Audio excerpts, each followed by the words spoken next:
Shirley Verrett spoke with our correspondent Tony Cox from member station WUOM at the University of Michigan in Ann Arbor, where she is a distinguished professor in the music department. Tony began by asking Shirley about how her family and church felt about her singing opera.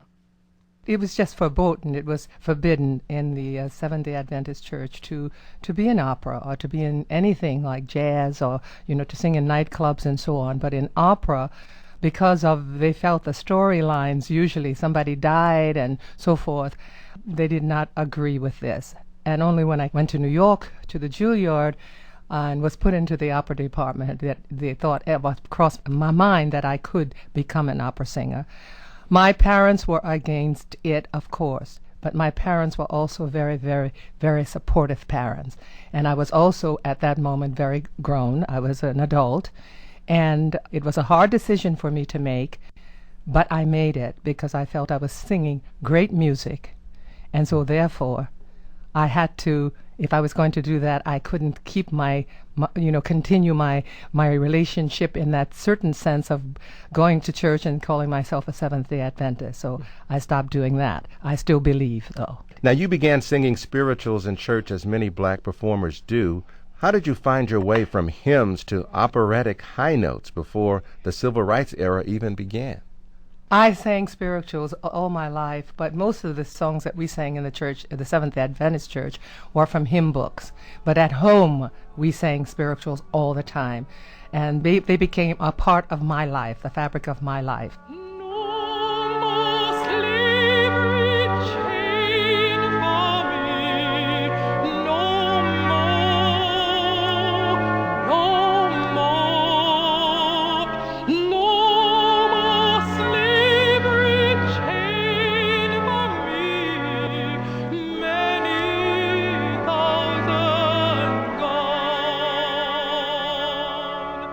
How did it happen? My father taking care of my voice when I was a very young child. And then from that point, from the Young Musicians Foundation, Arthur Godfrey's show got me to New York. And from that show, I went to Juilliard because a teacher at the Juilliard heard me and wanted me there. I auditioned for the school, and all of the members of the school said, operatic voice. That's how it started. The world of opera, I think it's fair to say, is mostly white. How were you viewed by the white opera world as a black opera singer? I don't really know. I know how some people viewed me, but I was brought up by a really great parents, and I had already inside of me deeply that I was just as good as anyone. If I had a voice and I could sing, I didn't even think. Maybe I was too silly to think, or I didn't think that I couldn't do it. Now, it's interesting that you would say that in dealing with the white world, you sort of steeled yourself to be able to survive, knowing that you had the confidence that your father had instilled in you and that you had in yourself. At the same time, though, when you deal with black folk, you also have to, it's because you're singing a style of music that is not embraced within the black community. There's also some reaction there, too, isn't there? Oh, yes, and I had this happen to me, and I will not name names, on a very, very highly rated radio or television show here in New York. One of the black people on the program, very well-known person on the program, said that I was an Oreo, because I was not singing gospel and I was not singing blues and I wasn't doing jazz and so forth and so on, because it was different for them. Shirley, you have had a truly extraordinary career. You have sung with the biggest names, including Luciano Pavarotti and Placido Domingo, on the biggest stages such as the Metropolitan Opera and La Scala, performing the best roles, including Carmen and Lady Macbeth in Verdi's operatic interpretation of Shakespeare.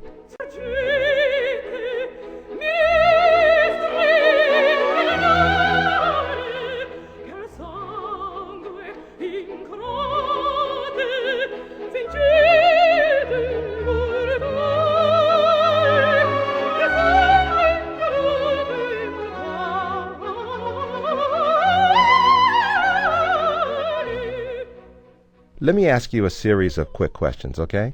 Okay. All right. What's your favorite opera? It has to be really Norma.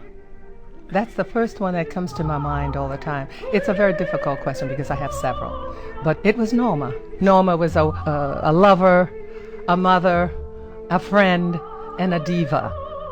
She led her people. She was these 4 or 5 things all put into one package. Difficult. Very, very difficult. And the music of Bellini is sublime. And even when I hear recordings of myself or others singing some of this music, it brings tears to my eyes.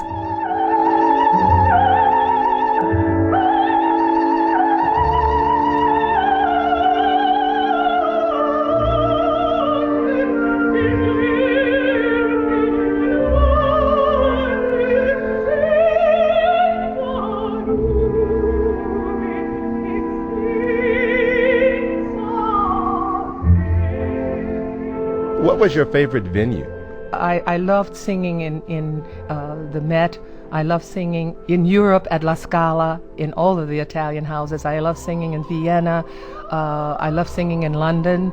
So I don't know. I just loved I loved to sing where people loved music and showed their appreciation. Let me ask you, what do you consider to be the high points of your career on stage?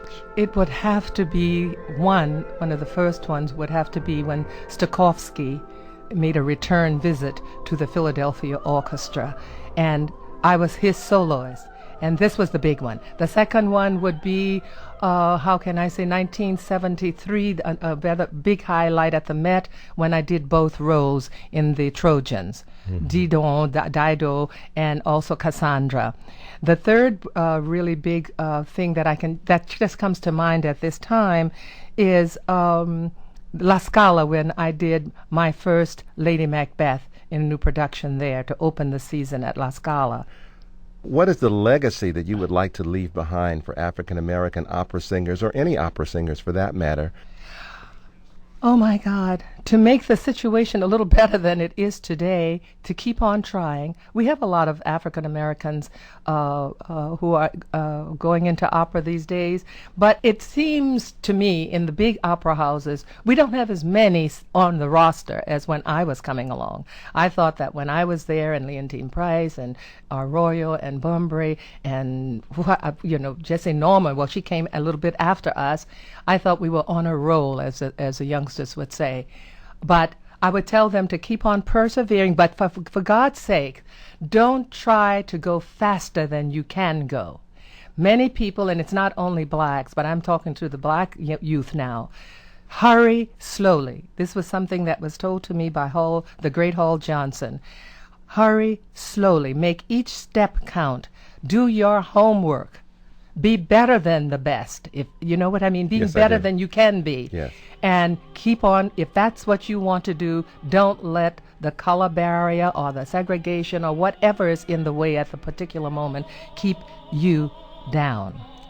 Shirley Verrett, opera singer extraordinaire, joined us from member station WUOM in Ann Arbor, Michigan.